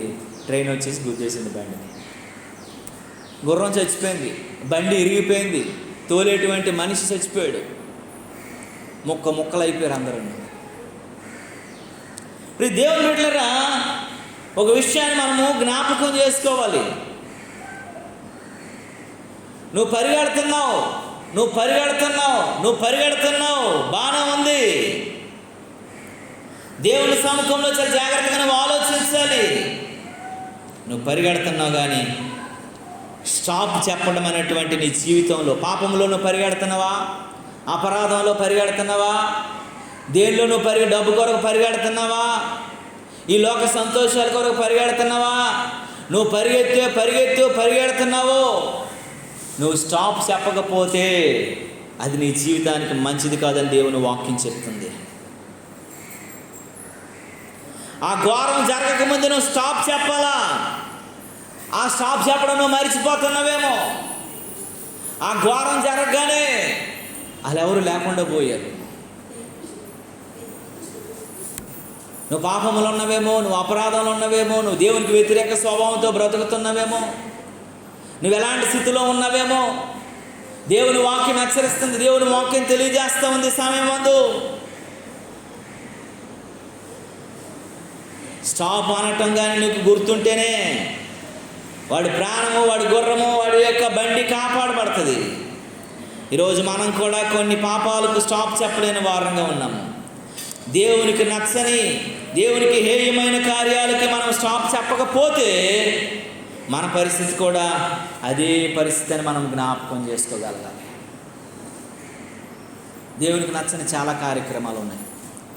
జెరోబాము ఏం చేసేటండి, పాపాలు చేసుకెళ్ళిపోవటమే కాకుండా పాపానికి ప్రజలకు కూడా ప్రేరేపించాడట, చేయండి అని. స్టాప్ చెప్పలేదు, స్టాప్ అనే మాట మరిచిపోయాడు, స్టాప్ అనే మాటకు వ్యతిరేకమైపోయాడు, స్టాప్ అనే మాట ఆలోచనలకు తేలేకపోయిన వాడైపోయాడు.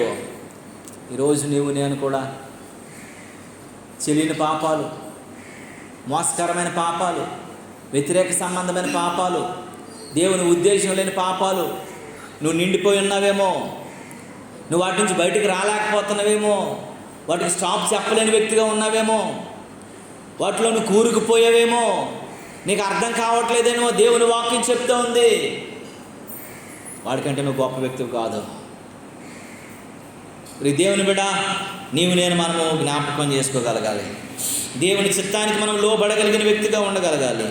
దేవుని చిత్తంలో మనం ఉండగలిగిన వ్యక్తులుగా ఉండగలగాలని దేవుని యొక్క మాటలు పదే పదే పదే మనకి బోధిస్తూ ఉంది. దేవుని నామానికి మహిమ కలుగును.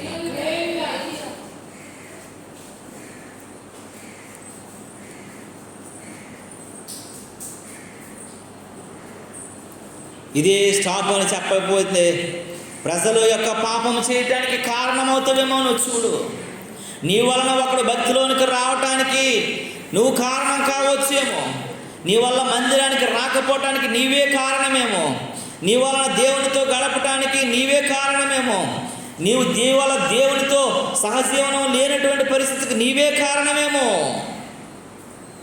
నీ వల్లనే చాలామంది దేవునికి దూరంగా బ్రతుకుతున్నారేమో, దానికి నువ్వే కారణమేమో గుర్తు చేసుకోగలరు.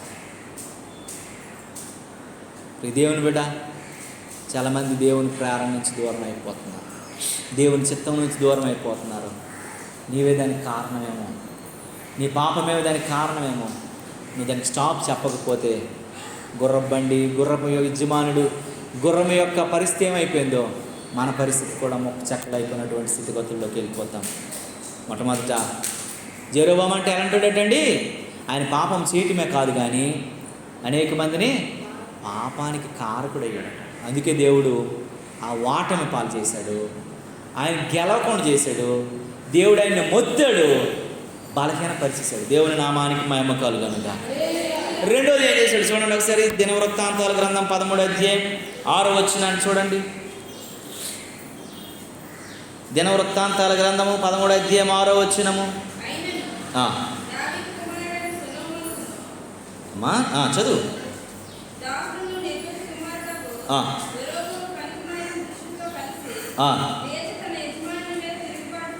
యెరోబాము అట పనికి మాలిన దుష్టులతో కలిసిపోయి దేవునికి స్తోత్రం కలుగును. ఎవరితో కలిసి ఉండాలండి ఈ రాజు?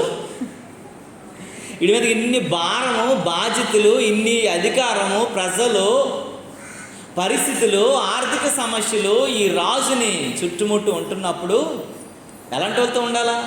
జ్ఞానవంతులతో ఉండాలా, ఆర్థిక సమస్యలు తీర్చగలిగిన వారితో ఉండాలా, జ్ఞానాన్ని మన దేశం ముందుకెళ్ళడానికి ఏం చేయాలని ఆలోచనలు ఇచ్చేవారు ఆలోచనకర్తలతో ఉండాలా. ఇప్పుడు ఎలాంటి వాళ్ళతో ఉన్నాడటండి? పనికి మాలిన దుష్టులతో ఉన్నాడట. మొదటి కీర్తన, దుష్టుల ఆలోచన చొప్పున నడవద్దు, పాపుల మార్గం నిలవద్దు, అపహాస్యుల చోటు కూర్చో ఉండకూడదనంటే వీడు చేసే పని ఏంటమ్మా? పనికి మాలతోని, దుష్టులతోని, దుర్మార్గులతోటి. వీడు ఎవడో రాజు ఉండేది ఎవరితోటి? సన్నాసులతో. నువ్వు రాజు అయ్యండి, నువ్వు పరిపాలకుడు అయ్యండి, నువ్వు అధికారి అయ్యండి, నీ కింద 8 లక్షల సైన్యం ఉంది, అనేకమైనటువంటి ప్రజాదరణ నీకు ఉంది, ప్రజలు నీ వెనకాల ఉన్నారు. వారి కష్టాలు, వారి ఇబ్బందులు, వారి నడవడిక, వారి యొక్క స్థితిగతులు అన్నీ నీ ముందు ఉంటున్నాయి. వారి ఆరోగ్యము, వారి వైద్యం, వారి చదువు నీ ముందు ఉంది, వారికి ఆర్థిక ఇబ్బందులు అన్నీ నీ ముందు ఉన్నాయి. నువ్వు ఎక్కడికి వెళ్ళి ఉన్నావాటండి?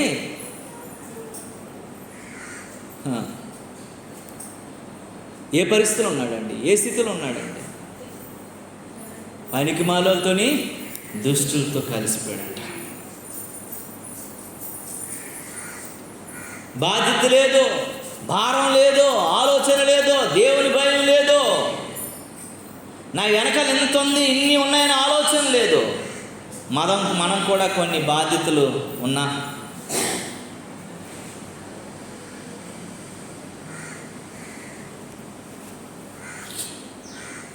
నువ్వు బాధ్యతలు కలిగే వ్యక్తిగా దేవుడిని నిలిపినా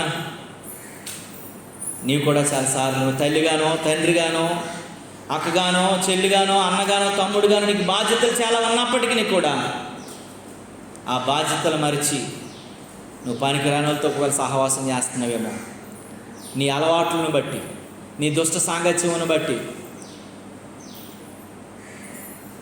నీ పరిస్థితులను బట్టి నువ్వు ఎలాంటితో సహవాసం చేస్తున్నావో జ్ఞాపకం చేసుకో. ఎలాంటి సహవాసంలో నువ్వు ఉన్నావో జ్ఞాపకం చేసుకో. నువ్వు ఉండవలసిందేంటి? నువ్వు ఉన్నదేంటి? నీ స్థితి ఏంటి? నీ పరిస్థితి ఏంటి? నువ్వెవరు బిడ్డవి? నువ్వు ఎలాంటి పరిశుద్ధుడివి, పరిశుద్ధురాలివి? నీకు ఎలాంటి బాధ్యతలు దేవుడు పెట్టాడు? నీ సహవాసం ఎవరితో ఉంది? పనికిమాలతోనా, దుష్టులతోనా, దేవునికి అసహించుకునే వ్యక్తులతోనా, దేవుడు హేయమైనటువంటి వ్యక్తులతోనా? నువ్వెవరితో ఉన్నావో ఒకసారి జ్ఞాపకం చేసుకోవాలా. లేదండి వాళ్ళ మాటలు మంచిగా ఉన్నాయండి, వారి మాటలు మంచిగా మాట్లాడుతున్నారండి, వారు మంచిగానే ప్రవర్తిస్తున్నారండి అని నీ దృష్టికి, కానీ వారు దేవుని దృష్టికి ఎలా ఉన్నారో ఒకసారి గుర్తు చేసుకో. దేవుని దృష్టికి వారు ఎలా ఉన్నారో గుర్తు చేసుకో. యెరోబాము ఎవరితో సహవాసం అంటండి? పనికిమాలితో, దుష్టులతో. రాజు ఎలాంటి వాళ్ళతో సహవాసం చేయాలా? కొన్ని విషయాలు నాకు నవ్వు వస్తూ ఉంటుంది, కొన్ని విషయాలు చాలా బాధ అనిపిస్తుంది. కొన్ని ఉన్నతమైనవి ఓపెన్ చేయడానికి జ్ఞానవంతులైన వాళ్ళు సన్నాసుల్ని, పనికిరాలని తీసుకొచ్చి ఓపెన్ చేస్తున్నారు. వాళ్ళకేం తెలుస్తుందని? అరే జ్ఞానవంతులనో, భక్తిపరులనో, ఉన్నతమైన వాళ్ళని తీసుకురావాలి తప్ప సన్నాసులను తీసుకొచ్చి ఏం జరుగుతుందండి? నేను మనం ఏమై ఉన్నామో చూడండి ప్రియులారా, దేవుని బిడ్డలారా, మనం ఆలోచించాలి. అతను ఎలాగటండి? ఎవరితో కలిసిపోయాడటండి? దుష్టులతోనూ, పనికిమాలినతోని సహవాసం కలిగి ఉన్నాడు. అందుకే దేవుడు అతన్ని బలహీనపరిచేశాడు. దేవుడు అతన్ని ఏం చేశాడు? మొత్తాడు. 5 లక్షల సైన్యాన్ని తన ద్వారా వారందరూ హతులైపోయారు. మొట్టమొదటి ఆయన ఏం చేశాడండి? ఓడిపోవడానికి గల కారణం, బలహీనైపోవడానికి కారణం, చెడిపోవడానికి గల కారణం మొట్టమొదటి ఏంటి? పాపం చేయటమే కాకుండా దేశ ప్రజలందరినీ పాపానికి ప్రేరేపిస్తూ వారు చెడిపోవడానికి కారకుడయ్యాడు. రెండోది ఏంటంటే, రాజు అయినటువంటి వాడు హోదా కలిగి, మంచి పరిపాలన కలిగి, రాజు భక్తిగా ఉంటే, రాజు బాగుంటే ప్రజలు బాగుంటారనే ఆలోచన లేకుండా పనికిమాలితోని, దుష్టులతోని కలిసిపోయాడు. మూడో మాట కూడా అతని కొరకు ఒక మాట చూసుకుందాము. చూడండి 11వ అధ్యాయం దినవృత్తాంతాల గ్రంథము, 2వ దినవృత్తాంతాలు 11వ అధ్యాయం చూడండి. 11వ అధ్యాయం 14వ వచనం చదవండి.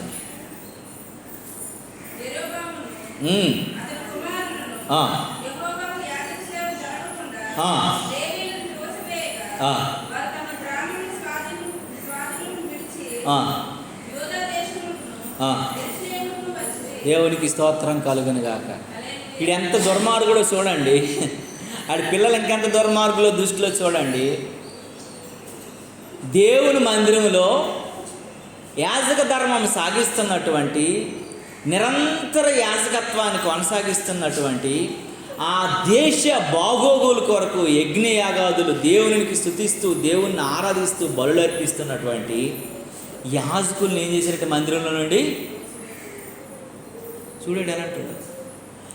ఆ దేశం సుభిక్షంగా ఉండాలంటే, ఆ దేశం సంతోషంగా ఉండాలంటే, ఆ దేశం ఆనందంగా ఉండాలంటే, ఆ దేశం బాగుండాలని అంటే ఆ దేశ ప్రజలందరూ బాగుండాలంటే ఏం జరగాలండి? యాజకత్వం జరగాల. రోజు ఆ దేశం పక్షాన దేవునికి స్తుతిమాలికని అర్పించేవారు, ఆరాధన చేసేవారు, దేవునికి బలి అర్పించేవారు, దేవుని స్తుతించేవారు కావాలి కదా. వారు ఆ మందిరం లేకుండా ఏరా మీరు పెద్ద పుడింగులేటురా, పెద్ద పెద్ద గౌన్లు వేసుకొని వచ్చేసారు, దట్టి ఏ పోదును ధరించుకొని వచ్చేసారు, ఈ పని మేము చేయలేమేట్రా, ఇజ్రాయేల్ దేశాన్ని అంతటినీ పరిపాలిస్తున్నాము, ఇజ్రాయేల్ ప్రజలను పరిపాలిస్తున్నాము, ఈ యాజక సేవ మేము చేసుకోలేమేట్రా, పొండ్రాని కాలుతో తన్ని తగిలేసి ఆలే చేయడం మొదలెట్టారట. దేవుడు తట్టుకోలేకపోయాడండి. దేవుడు ఏం చేయలేకపోయాడండి? తట్టుకోలేకపోయాడు. యెరోబోము అతని కుమారులు దేవుని ఆరాధించినటువంటి స్తుతి నైవేద్యాన్ని జరగకుండా ఆపేశారంట. యాజకుల్ని, దైవజనుల్ని దైవ సన్నిధి నుంచి, దేవుని మందిరం నుండి ఏం చేశారంటే వాళ్ళు తోసేశారట. ఇంతవరకు ప్రజలమే చేశారు. ఇప్పుడు తర్వాత వ్యక్తిగత జీవితాన్ని పాడు చేసుకున్నారు. ఇప్పుడు ఎక్కడికి వచ్చారు వాళ్ళు? దేవునికి వ్యతిరేకమైన పనులు చేయడం మొదలెట్టారు. దేవుని సేవకులను ఎవరు నిర్మిస్తారు? దేవుడు నిర్మిస్తారు. దేవుడు నియమించిన దాన్ని నువ్వు తోసితే ఏమవుతుంది? కాకినాడలో ఒక పెద్ద చర్చ్ ఉంది.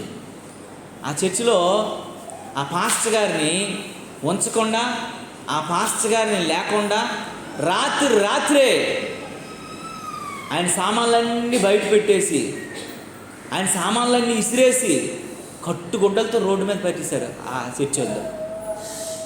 ఆ పాస్టర్ గారు, ఆ భార్య, ఆ పిల్లలు ఏం చేయాలో అర్థం కాక ఆ రోడ్డు మీద ఏడుస్తూ ప్రార్థన చేసుకుంటూ చిన్న వ్యాన్లో ఆ సామాన్లు వేసుకొని ఎక్కడ ఉండాలో తెలియక కొంతమంది సాధులు, సన్యాసులు ఎలాగైతే గొడాల్లోనూ అక్కడెక్కడ పాడైపోయినటువంటి ఇంట్లో ఉంటారో అలాంటి ఇంట్లోకి వెళ్ళాలి ఉన్నారు. అక్కడి నుంచి వాళ్ళు ప్రార్థన చేశారు, అక్కడి నుంచి దేవుణ్ణి వేడుకున్నారు. ఏం జరిగిందో తెలుసా అండి? ఆ సంఘంలో ఒకరి మీద ఒకరికి కక్షలు, క్రోధాలు వచ్చేసి ఒక 15-20 రోజుల్లో ఆ సంఘంలో 50 మందిని 60 మందిని చంపుకున్నారు. కక్షపూరి నేను మందిరంలో జరిగింది ఇది. దేవుని సేవకుని తోసేశారు, దేవుని నైవేద్యం అర్పించవలసిన వాళ్ళని తోసేశారు, దేవుని సేవకుని వ్యతిరేకంగా బ్రతికారు, వ్యతిరేకంగా మాట్లాడారు. వారి ప్రార్థన నిజంగా ఆయన చెడ్డోడు, పాడైపోయినోడు అయితే బోల్డ్ డబ్బులు సంపాదించుకుంటాడు, మంచి అద్దెంట్లోనికో హోటల్లోనికి వెళ్ళిపోతాడు కదండి. ఏమీ లేక కదా పాడైపోయినటువంటి, కరెంట్ లేనటువంటి, పడిపోయిన ఇంట్లోకి వెళ్ళి ఆయన ఉన్నాడు. ఆ వ్యక్తి ఒరిస్సా బార్డర్లోకి వెళ్ళిపోయాడు సామాన్లు పట్టుకొని. కొద్ది రోజుల తర్వాత అక్కడ సంఘం పెట్టుకున్నాడు. ఇప్పుడు ఆయనకి 10,000 మంది సంఘం ఉంటారు అక్కడ. ఒక మాటలో వీళ్ళందరూ చెడిపోయారు, తన్నుకున్నారు, చచ్చారు, పాడైపోయారు, సంఘం లేకుండా అయిపోయిన పరిస్థితికి వచ్చేసింది. కానీ ఇప్పుడు అతను 10,000 సంఘాన్ని కట్టుకొని దేవునికి మళ్ళీ స్తుతి నైవేద్యం అర్పిస్తూ బ్రతుకుతున్నాడు. దేవునికి స్తోత్రం కలుగును. వీరు చెడిపోవడమే కాకుండా ఇంకొకరు చెడిపోవడానికి కారకుడయ్యాడు. రాజు హోదాలో ఉండవలసిన, గౌరవప్రదమైనటువంటి స్థితిలో ఉండవలసిన వాడు ఏం చేశాడండి? పనికి మళ్ళీ దుష్టితో కూడిపోయాడు. ఇప్పుడు డైరెక్ట్గా మందిరంలోకి ఎంటర్ అయిపోయాడు. నైవేద్య బలి జరగకుండా, యాజక కార్యక్రమాలు జరగకుండా, స్తుతిమాలికను దేవునికి అందించకుండా, స్తుతి బలిని దేవునికి అర్పించకుండా దేవుని మందిరంలో దేవుని సేవ అంతటిని కూడా ఏం చేసాడట? ఆపిపడేసి సేవకులు తోసాడట. అందుకే దేవుడు తట్టుకోలేకపోయాడు. అందుకే దేవుడు ఏం చేయలేకపోయాడు? చూడలేకపోయాడు. ఆయన మొత్తగానే ఏమైపోయాడండి? అతనితో పాటు 5 లక్షల మంది చచ్చిపోయారు. దేవునికి స్తోత్రం కలుగును. నీవు నేను మనం ఎలా ఉన్నామో జ్ఞాపకం చేసుకోవాలి. నీవు నేను మనం ఎలా ఉన్నామో దేవుని సేవకునికి వ్యతిరేకమైన స్వభావంతో ఉన్నామేమో, దేవుని చిత్తానికి వ్యతిరేకంగా ఉన్నామేమో, దేవుని పనికి మనం వ్యతిరేకంగా ఉన్నామేమో. అసలు ఈయన ఏం చేయాలా? మనం దేవుని బట్టి ఎక్కడ తెలుగున్నాము? దేవుని కొరకు మనం నిలబడాల, దేవుని కొరకు మనం ఇవ్వగలగాల, దేవుని కొరకు మనం చేయగలగాల, దేవుని సేవ అత్యున్నతంగా జరిగినట్లుగా మనము బాధ్యత వహించాలని రాజు ముందుకు రావాలి కదా. మరిచి దేవుని మందిరంలో దేవుని యొక్క నైవేద్యం అర్పించే వాళ్ళు లేకుండా చేసేసాడు. అందుకే దేవుడంట జెరోబామును మొత్తెను. దేవునికి స్తోత్రము కలుగును. ఇంకొక వ్యక్తి ఎవరు ఉన్నారండి? అబియా ఉన్నాడు. అబియా కోసం కొన్ని మాటలు మీకు చెప్పి నేను ముగిస్తాను పిల్లరా.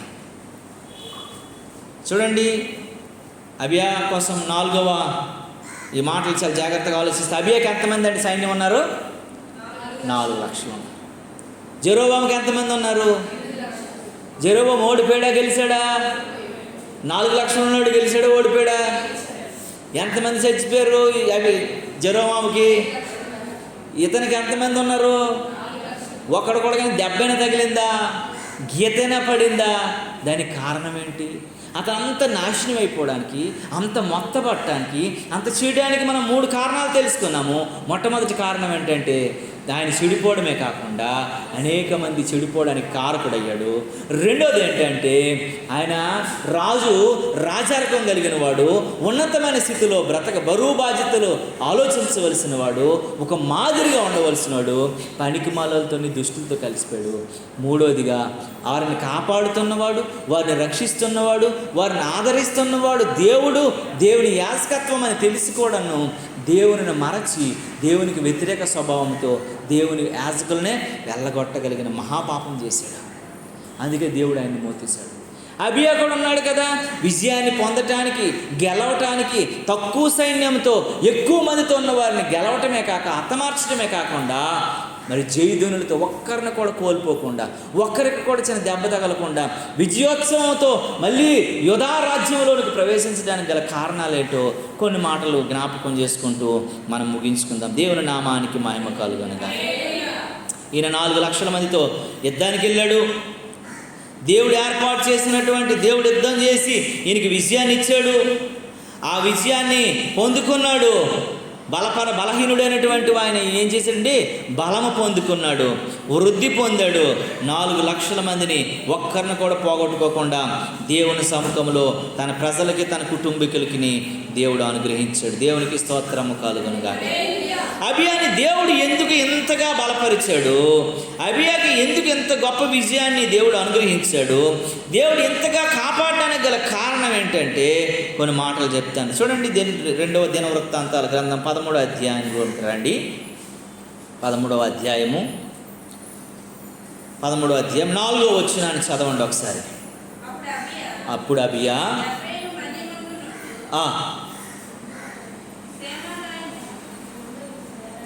సెమీరాయుము కొండ మీద నిలిచి ప్రకటించినది ఏమనగా, విద్యార్థి జాగ్రత్తగా ఆలోచన చాలా మాగండి.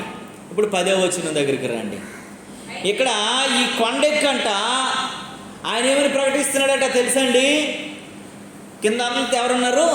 ప్రజలు ఉన్నారు. కొండ మీద ఎవరున్నారండి? అబియా ఉన్నాడు. కిందన ఎవరున్నారు? ప్రజలు ఉన్నారు. దేవుని ప్రజలు ఉన్నారు. కొండపైన ఎవరున్నారు? కొండ అంటే ఎవరు? కొండ అంటే ఎవరండి? ఈ కొండ మీద, నీ బండ మీద నేను సంఘాన్ని కడతాను అన్నాడు కదా. కొండ అంటే పేతురు కాదు, కొండ అంటే క్రీస్తు. ఆయన ఎక్కడున్నాడండి? క్రీస్తు. ఈయన ఎక్కడున్నాడు? దుష్టులతో ఉన్నాడు. ఈయన ఎక్కడున్నాడు? పనికిమాలతో ఉన్నాడు. ఈయన ఎక్కడున్నాడంటే క్రీస్తు అనబడినటువంటి కొండ మీద నిలబడి అక్కడి నుండి ప్రకటన చేస్తున్నాడు, ప్రజలారా ఎంత విజయం రావటానికి 4 లక్షలతో తక్కువ సైన్యంతో మనము 8 లక్షలు కలిగినటువంటి జెరోబాము మీద విజయం సాధించడానికి నా గొప్పతనం కాదు, నా తెలివి కాదు, నా బలం కాదు, నా ఆలోచన కాదు, నా జ్ఞానం కాదు, నా భక్తి అసలే కాదు. నా భక్తి అసలే కాదు. 10వ వచనంలో ఏమని రాసిందో చదువమ్మా. అయితే యెహోవా మాకు దేవుడై ఉన్నాడు. దేవునికి స్తోత్రము కలుగునుగాక. హల్లెలూయా. అబియా ఏం చెప్తున్నాడో తెలుసా అండి? జెరోబాములా నాకు 8 లక్షల సైన్యం ఉంది, ముందున ఒక 4 లక్షల మంది ఉండండి, వెనకాల ఒక 4 లక్షల మంది ఉండండి, ముందుకు వస్తే నేను చంపేస్తాను, వెనక్కి వస్తే మీరు చంపి కుయ్యక్తులు పనట్లేదు. అబియాకి ఏం తెలుసా, అబియా ఏమంటున్నాడో తెలుసా, మా పక్షాన్ని ఎవరున్నారటండి, దేవుడు ఉన్నాడు, మా పక్షాన్ని దేవుడు ఉన్నాడు. మేము దేవుని విసర్జించేవారం కాదు. దేవునికి స్తోత్రం కలుగును. ఆయన దేవుని ఏం చేశాడండి, విసర్జించాడు. నేను దేవుని విసర్జించేవారం మేము కాదండి, మా పక్షాన దేవుడు ఉన్నాడండి. ఈ గెలుపు మా దేవుడు ఇచ్చిందండి, మా దేవుడే యుద్ధం చేశాడండి, మా దేవుడే విజయాన్ని ఇచ్చాడండి, అపజయం నుండి తప్పించాడండి, ప్రాణహాని నుండి తప్పించాడండి. మేము ఎంత సంతోషంగా మా ప్రజలతో ఆనందంగా మేము నిలవబడ్డామంటే మా జ్ఞానము మా తెలివి కాదు, మా పక్షాన్ని ఎవరున్నారు, దేవుడు. దేవుని నామానికి మహిమ కలుగును గాక. చాలాసార్లు నువ్వు అనుకోవచ్చు, నా పక్షాన్ని ఎవరు లేరు, నేను తక్కువ వాడిని, చిన్న కుటుంబము, ఒంటరిగా బ్రతుకుతున్నాము, మాకెవరు లేదని దిగులు పడుతున్నావా, భయపడుతున్నావా, బాధపడుతున్నావేమో. దేవుని వాక్యం అంటుంది పిల్లరా, అబియా ఏ రోజు కూడా అలా ఆలోచించలేదు, ఎప్పుడు కూడా దిగులు చెందలేదు. నా పక్షాన్ని ఎవరున్నారు, దేవుడు. ధైర్యంతో 8 లక్షలు ఉన్నటువంటి కుయుక్తిపరుడైనటువంటి బలవంతుడైనటువంటి యెరోబాము మీద యుద్ధానికి వెళ్ళాడు. యెరోబాముని బలవంతుడిని దేవుడు ఏం చేసేటండి, బలహీనపరిచేశాడు. బలహీనుని దేవుడు అభివృద్ధి పరిచేశాడు. దేవునికి స్తోత్రము కలుగును గాక. 8 లక్షలు తెల్లాడు 3 లక్షలతో వచ్చాడు, 4 లక్షలు తెల్లేవాడు 4 లక్షలతోనే ఇంటికి వచ్చాడు. నీ పిండే, నువ్వు కలిపినటువంటి తొట్టే, నీ నూనె బుడ్డే ఎప్పుడు కూడా అది తరిగిపోదట, తగ్గిపోదట. నువ్వు ఎలా ఉండాలో అలాగే దేవుడిని ఉంచుతాడు. దేవుని నామానికి మహిమ కలుగును గాక. హల్లెలూయా, హల్లెలూయా. అబియా అంటాడు, యెహోవా మాకు దేవుడై ఉన్నాడు, మేము ఆయనను విసర్జించేవారం కాదు, మేము విసర్జించేవారం కాదు. అబియా 4 లక్షల సైన్యాన్ని కాపాడుకొని తన సైన్యము కంటే 200 సైన్యమును యెరోబాము సైన్యము పైన విజయాన్ని సాధించాడంటే దానికి కారణము దేవుణ్ణి విసర్జించలేదంటే. ఎప్పుడు కూడా నీ విజయం నీకు రాకపోవడానికి గల కారణం నువ్వు దేవుని విసర్జిస్తున్నావేమో, దేవుణ్ణి వెనక పెడుతున్నావేమో, నీవు ముందుంటున్నావేమో, దేవుని కార్యాలను వెనక పెడుతున్నావేమో, నువ్వు ముందుంటున్నావేమో, దేవునికి నువ్వు ప్రయారిటీ ఇవ్వలేని వ్యక్తిగా ఉన్నావేమో, అందుకే నీ కార్యాలు విజయాలు జరగలేకపోతున్నాయేమో. నీకు ఏ విజయం నువ్వు పొందాలనుకున్నా నువ్వు దేవునికి ప్రయారిటీ ఇచ్చే వ్యక్తిగా ఉండాలి. దేవునికి స్తోత్రం కాదు, నువ్వు దేవుణ్ణి ముందుకు పెట్టాలా. ఓ పెద్ద పెళ్లి జరిగింది, ఆ పెళ్ళికి వెళ్ళాను నేను. చాలా ధనవంతులైనటువంటి వారు. ఆ పెళ్ళిలో ఆ పెళ్ళి జరిగిస్తున్నటువంటి తల్లిగారు ఉన్నారు. ఆమె ఏమనిందో తెలుసా అండి, మా దగ్గర బోల్డ్ డబ్బు ఉంది, చాలా ధనం ఉంది, చాలా ఉంది. కానీ పాస్టర్ గారు ఆ పెళ్ళికి ముందు వాళ్ళ సంఘ సేవకుడితో చెప్పిన మాట ఏంటో తెలుసా, దేవుని కార్యము తప్ప మేము కానీ మీరు కానీ వచ్చిన వారు కానీ దేవుడు కనపరచడం తప్ప ఎవడు కనపరచకూడదండి. మాకు ఎవడేమనుకున్నా పర్వాలేదు, మేము ఎవడు మోచేతి నీళ్లు తాగట్లేదు, దేవుని కృపలో మేము బ్రతుకుతున్నాము. మాకు ఏమి అవ్వకపోయినా పర్వాలేదు కానీ, మాకు గౌరవం రాకపోయినా పర్లేదు కానీ దేవునికి అపకీర్తి జరగకూడదని చెప్పి ఆవిడ ప్రకటన చేసింది. ప్రతిదీ ప్రార్థనతో, ఎవడు మాటలు ఎవరు ఏది చెప్పినా మీరు వినకండి, ప్రతిదీ ప్రార్థనతోనే జరగాల, ప్రార్థనతోనే జరగాల, ప్రార్థనతోనే జరగాలని. ఆ యొక్క వివాహం ఎంత ఘనంగా జరిగిందంటే మీరు నమ్మరండి, చాలా ఘనంగా అద్భుతంగా జరిగింది. ఒక గొప్ప 4-5 సేవకులు వాళ్ళు పిలవబడలేదు కానంట, ఎవరెవరి ద్వారా ఆ వివాహానికి సడన్గా ఆ యొక్క వివాహానికి వచ్చారంట. వాళ్ళు చూసిన తర్వాత ఈమె అనుకొని, అంత పెద్ద సేవకులు వచ్చారేంటి, మేము పిలవలేదు కదా, ఆహ్వానించలేదు కదా అంటే దేవుడే పంపించాడు. వాళ్ళు వచ్చి దీవించారు, వాళ్ళు వచ్చి ప్రార్థన చేశారు.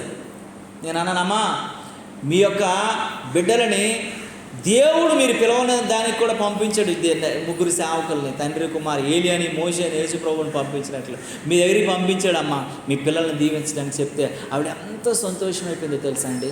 అంత ధనవంతురాలు, అంత పేరు ప్రఖ్యాతలు ఉంది, అంత పెద్ద పదవులు ఉన్నటువంటి వ్యక్తి కూడాను దేవునికి తప్ప ఎవరికి కూడా ప్రయారిటీ ఇవ్వలే. ఎవరు రాకుండా నేను పాలు పొంగించేస్తాను, ఎవరు లేకుండా తాళి కట్టించేస్తాను, ఎవరు లేకుండా కానుకలు కట్నాలు మాట్లాడేస్తాను, ఇలాగేం అనలేదు ఆమె. దేవుని వాక్యం ఎలా చెప్తుందో, దేవుడు ఎలా మాట్లాడుతున్నాడో అలాగే జరగాల.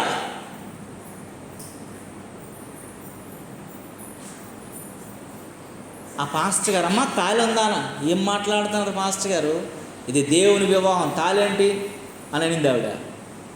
ఆయనకి మంచి బాగా గాలి కొట్టిన ట్యూబ్లో నుంచి గాలి తీసినట్టు అయిపోయింది ఆయనకి. అరే దేవునితో నువ్వు ప్రమాణం కంటే తాళేటి తెగితే తెగిపోద్ది, కాలితే కాలిపోద్ది, ఏదైతే అది అయిపోద్ది. దానిని నమ్ముకొని ఎప్పుడు తెగిపోద్ది, కట్టిన తల ఉంటుంది జీవితాంతం ఉన్న. వెంటనే 4 రోజులతో తీసి పాడేసి ఇంకొక గొలుసో చైనో తాడో ఏది వేసుకొని తిరుగుతారు. అంతే కదా ఎవరైనా, ఇది మా ఆయన కట్టిందేనండి అని అంటారా? ఉంటుందా?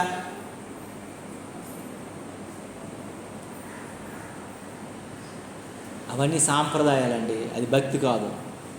అవన్నీ మనుషులు చేసినవి, క్రియేట్ చేసినవి నిబంధనలు. మనకు సర్టిఫికేట్ ఉంది కదా, గవర్నమెంట్ వాళ్ళు ఇస్తారు కదా, ఆ సర్టిఫికేటే నీకు ఆధారం. నాకు తాడు ఉందండి అని చూపిస్తే కోర్టు నమ్ముతుందా? సర్టిఫికేట్ ఉందని చూపిస్తే కోర్టు నమ్ముతుందా? దేని చూపి నమ్ముతుంది? తాడు నమ్ముతుందా? ప్రియ దేవుని బిడ్డలారా, నీవు నేను మనము జ్ఞాపకం చేసుకోవాలి. అంట అలాగా విస్తరించబడ్డానికి, అభివృద్ధి పొందడానికి, ఆ విజయాన్ని సాధించడానికి కారణం ఏంటంటే దేవుని ఎప్పుడు ఆయన విసర్జించలేదట, ఎప్పుడు విసర్జించలేదంట. నువ్వు అభివృద్ధి పొందాలనుకుంటున్నావా? నీ జీవితంలో నువ్వు ఉన్నతమైన కార్యాలు చవి చూడాలనుకుంటున్నావా? ఉన్నతమైనటువంటి పరిస్థితులు నువ్వు చవి చూడాలనుకుంటున్నావా? ప్రియమైనటువంటి దేవుని బిడ్డలారా, బాధలు, ఇబ్బందులు నీ జీవితంలో ఉన్నప్పటికీ కూడా, ఎన్నో కష్టాలు కూడా నువ్వు ప్రయాణం చేస్తున్నప్పటికీ కూడా, నువ్వు దేవునిని విసర్జించలేనటువంటి పరిస్థితులు నీకు కలిగి ఉంటే దేవుడు నీకు విజయాన్ని ఇస్తాడు. దేవునికి స్తోత్రం కలుగును గాక. బాల్యము నుండి కూడా నేను ఆయన కొరకు, అభియ కొరకు చదివాను ఒక బుక్. ఆ బాల్యము నుండి కూడా అన్నట దేవుని చేయి పట్టుకుని నడవటం నేర్చుకున్నాడంట. బాల్యము నుండి దేవునికి లోబడ్డం నేర్చుకున్నాడంట. బాల్యం నుండి దేవునికి విధేయత కలిగి జీవించడం నేర్చుకున్నాడట. బాల్యం నుండి కూడాను, సనుపాలు విడిచిన నుంచి కూడాను దేవుని భక్తిలో పెరగడం నేర్చుకున్నాడంట. ప్రియులారా, ఈరోజు నీవు నేను మనం ఎలా ఉన్నాం ఒకసారి జ్ఞాపకం చేసుకోవాలా. దేవుని చిత్తానికి లోబడే వ్యక్తిగా ఉన్నామా? దేవుని యొక్క నీ జీవితంలో, నా జీవితంలో మీరు కోరుకున్నది మీ లైఫ్లో అది జరగకపోవచ్చు గాక. కష్టాలు, ఆర్థిక ఇబ్బందులు, అనేకమైన శరీర సంబంధమైన అనారోగ్యాలు, అనేక రకాలైనటువంటి బాధలు, ఇబ్బందులు నీకు ఉండొచ్చుగాక. దేవుని విసర్జించిన వ్యక్తిగా ఉంటే వాటి అన్నింటినీ విడిపించి ఉన్నతమైన వ్యక్తిగా నిన్ను దేవుడు ఉంచాలని ఆశపడతా ఉన్నాడు. దేవుని నామానికి మహిమ కలుగును. దేవుడు మాతో ఉన్నాడు. మేము దేవుని ఎప్పుడు కూడా విసర్జించలేదు. అందుకేనండి విజయాన్ని సాధించాడు. అందుకేనండి ఒక్క ప్రాణం కూడా పోగొట్టుకోలేదు. అందుకేనండి ఒక చిన్న దెబ్బ తగలలేదు. అందుకేనండి అపజయం పాలవ్వలేదు. జీవోత్సాహంతో సంతోషంగా ఉన్నాడు. నువ్వు, నీ కుటుంబం, నీ బిడ్డలు నువ్వు సంతోషంగా ఉండాలని అంటే నువ్వు ఎప్పుడు ఏం చేయాలట అండి? దేవుని విసర్జించే వ్యక్తిగా ఉండకూడదు. ఆయన ఏం చేశాడు? దేవుణ్ణి విసర్జించేశాడు. రెండో మాట జ్ఞాపకం చేసుకుందాం. చూడండి పిల్లరా, 4వ వచనాన్ని మళ్ళీ చదవండి. కొండ ఎక్కి ఆయన ఏమని ప్రకటన చేయిస్తున్నాడట? చూడమ్మా, 12వ వచనానికి రా.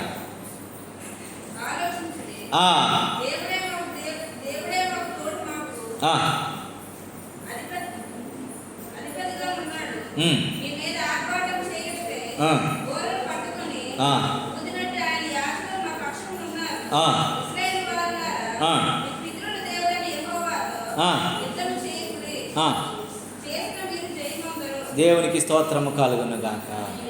హల్లెలూయా, హల్లెలూయా. దేవుని వాక్యం చెప్తా ఉంది. దేవుడు మాట్లాడుతున్నాడు. ప్రజలందరితో కొండెక్కి ప్రకటన చేస్తున్నాడట.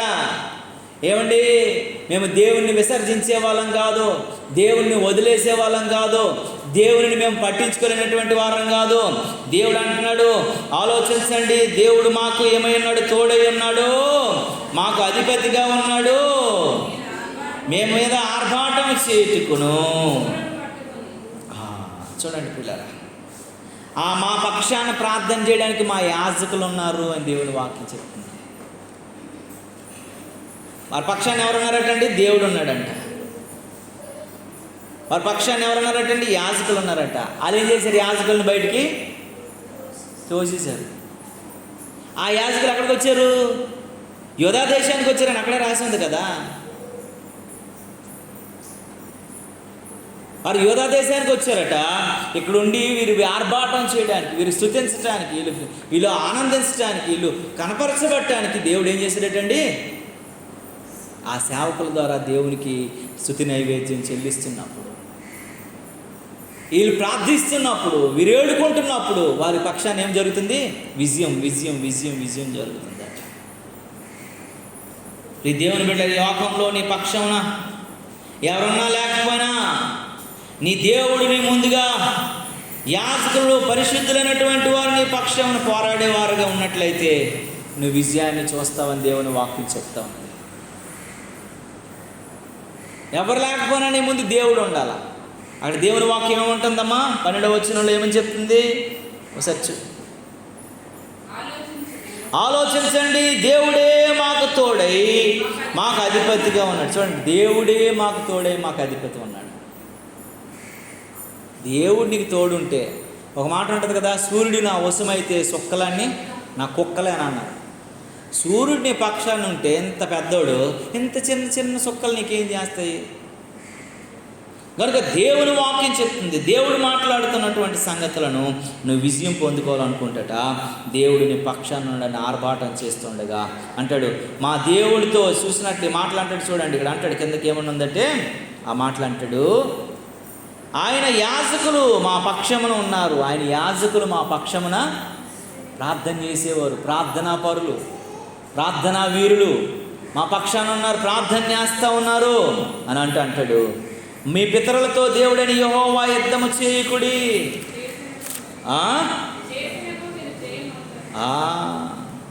మీ పితరుల దేవుడని యెహోవాతో యుద్ధము చేయకుడి, చేసినను మీరు జయము. దేవునికి యుద్ధం చేస్తే మీకు ఏమవుతుందిరా? మీరు జయమందర్రా. దేవుడు యుద్ధం యెహోవా, ఆయన యుద్ధం చేసేవాడు. ఆయనతో మీరు యుద్ధం, ఆయనతో పెట్టుకుని ఎవడరా నిలబడగలడు? దేవునితో పెట్టుకుని ఎవడైనా నిలబడగలడండి? నిలబడలేడు. ఓ మూడో మాట చెప్పి నేను ముగిస్తాను పిల్లరా. ప్రార్థన ఉన్న చోట విజయం ఉంటుందని మనం జ్ఞాపకం చేసుకోవాలి. ప్రార్థన ఎక్కడ ఉంటుందో అందుకే ఆ ప్రార్థనా పరులను అభియా పెట్టుకున్నాడు. ప్రార్థన ఎక్కడ ఉంటుంది అక్కడే విజయం దొరుకుతుంది. ఈ పాపలోకంలో జీవితనామ అందరికి చేరాలంటే నీ ఇంటిలో నుంచి, నీ వ్యక్తిగత జీవితంలో నుండి ప్రార్థన ఆరంభం కావాల్సినటువంటి దినాల్లో మనం ఉన్నామని జ్ఞాపకం చేసుకోవాలి. దేవుని చిత్తానికి లోబడగలిగిన వ్యక్తులు ఉండాలని మనం దేవుని వాక్యం చెప్తుంది. మూడో మాటను మనం గుర్తు చేసుకుంటూ దేవుని సన్నిధిలో గుర్తు చేసుకుందాము. మళ్ళీ కొండ ఎక్కి ప్రకటించినది ఏమనగా 14వ వచనం దగ్గరికి వస్తే, యోధావారు తిరిగి చూచి యోధులు తమకు ముందును వెనుకను ఉన్నట్లు తెలుసుకొని యెహోవాకు ప్రార్థన చేసిరి. ఊదిరి. దేవునికి స్తోత్రము కలుగునుగాక. యోధావారంట వెనకాల 4 లక్షలు, ముందు 4 లక్షలు పెట్టాడు కదా జెరోబాము. ఆ విషయాన్ని తెలుసుకున్నాడట. అది చూడగానే దేవునికి ఏం చేశారటండి? యెహోవాకు ప్రార్థన చేసిరి.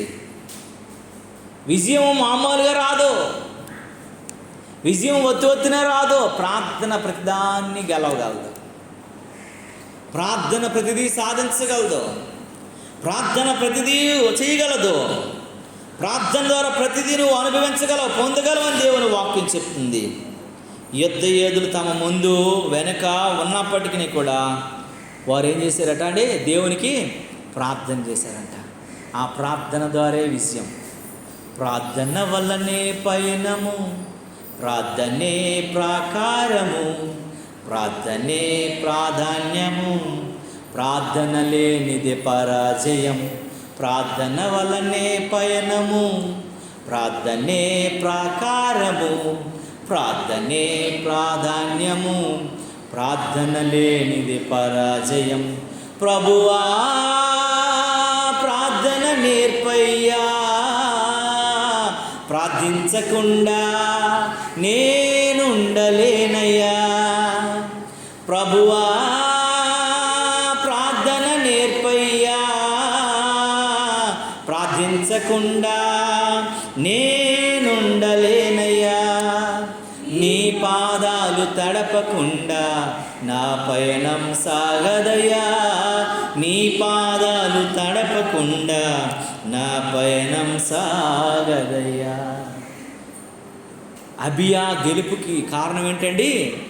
ప్రార్థన. వెనకాల ఉన్నారు శత్రువులు, ముందున్నారు శత్రువులు, ఏం చేయాలో అర్థం కాలేదు.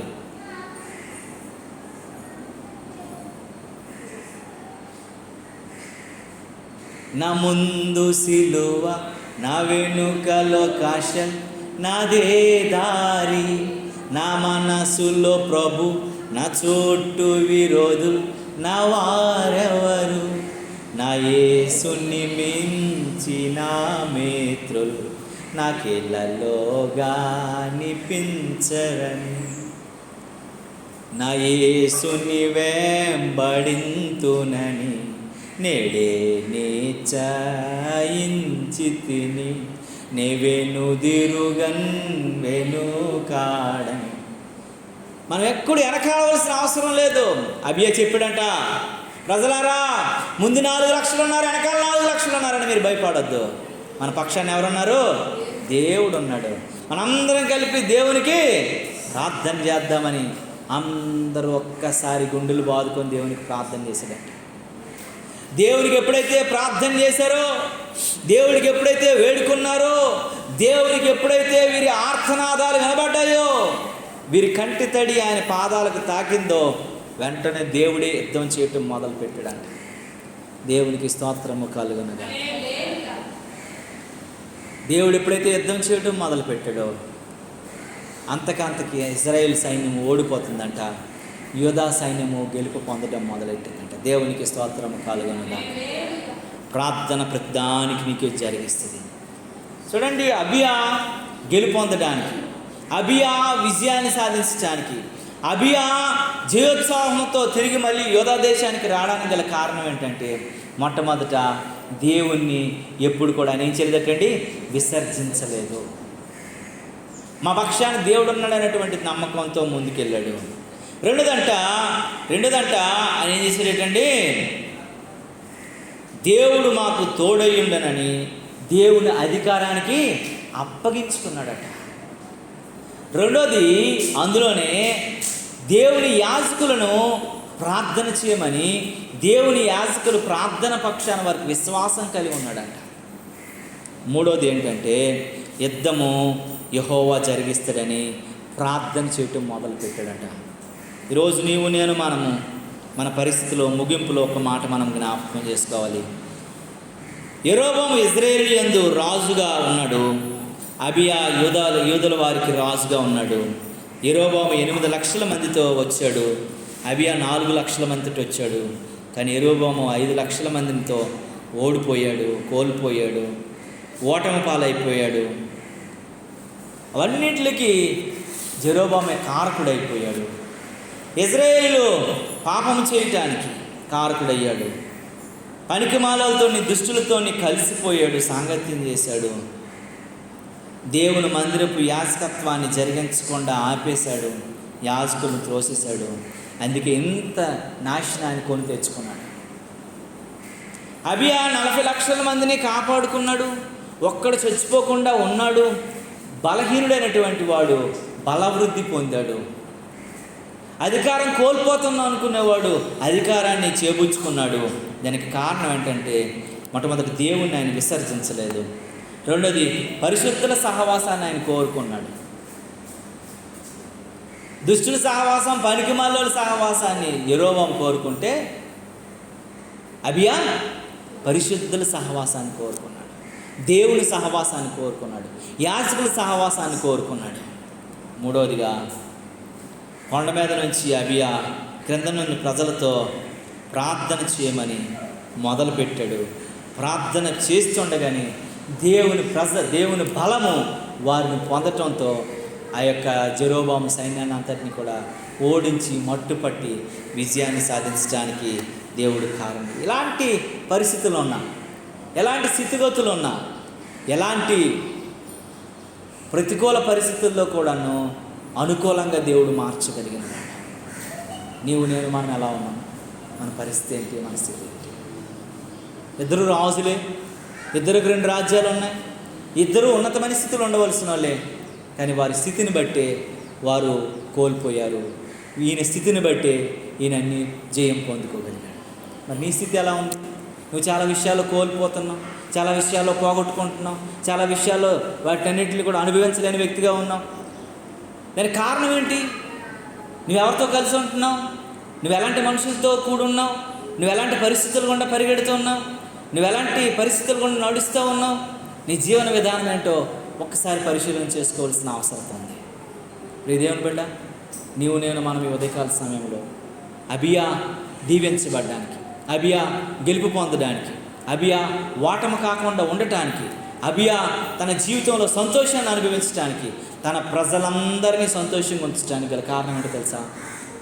దేవుడు దేవుడు దేవుడని అబియా దేవుని మీద ఆధారపడ్డాడు, ప్రార్థన మీద ఆధారపడ్డాడు, పరిశుద్ధత మీద ఆధారపడ్డాడు. ఇక నీలో అపరిశుద్ధత ఏమో, ఇంకా నువ్వు దేవుని విసర్జించే వ్యక్తిగా ఉన్నావేమో, ఇంకా నీలో ఎక్కడో ప్రార్థన లేమి, అనుభవం లేనటువంటి పరిస్థితులు ఉన్నాయేమో, ఇంకా నువ్వు దేవుని చూడలేని వ్యక్తిగా ఉన్నావేమో. ఉదయకాల సమయంలో ఆలోచించు, ప్రార్థనాపూర్వకంగా మోకరిద్దాం. ప్రభువా, మా స్థితిని, మా పరిస్థితిని, దేవా, మా యొక్క జీవన విధానాన్ని మీ కృపకు మేము అప్పగించుకుంటున్నామని అంటూ